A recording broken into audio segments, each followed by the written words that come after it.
But अमन लिया ने तीजा विआह करा लिया। अमन लिया बहुत ठरकी ठरकी है ठरकी। हुण वो कहंदा मैं चौथा विआह कराना है।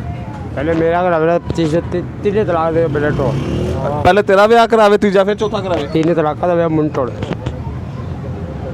नहीं तो वो क्यों करदा है जी? पहला विआह किया अमन लिया के हुण चौथा विआह कराना चाहिए कि नहीं कराना चाहिए? कराना चाहिए। पहले खुली बहुत सी नहीं हुण चौथा विआह कराना चाहिए कि नहीं कराना चाहिए? पंजवा भी पंजवां भी कराना चाहिए।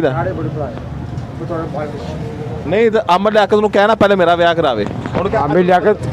सारिया बेटा तोड़ यार तेन क्या अमन लिया क्या पहले मेरा विआह करा फिर तू चौथा कराना। चार बुढ़िया बेटा तोड़ फिर अपने तोड़ फिर तो नहीं तो वो तो रहिंदा कराची ते जे कराची जाना पे चल कराची बड़ा पैर चपा जैकबाबाद गया। जैकबाबाद गया ते तेरे किन्ने विआह होए ने? मेरे 33 विआह 33 विआह होए ने तेरे। तू तो अमन लिया तो वड्डा अगे निकल गया। अमन लिया के हली 3 होए ने। अमन लिया बहुत ठरकी। अमन लिया के ठरकी है नहीं तेन क्या पता अमन लिया के ठरकी? तो डांस करना पता कर डांस करन लग पैंदा। मौलाना आमिर लियाकत अली। हाँ ਉਹ ਤਾਂ ਕਹਿੰਦਾ ਮੈਨੂੰ ਬੁੱਢੀਆਂ ਨਹੀਂ ਸਹੀ ਲੱਭੀਆਂ।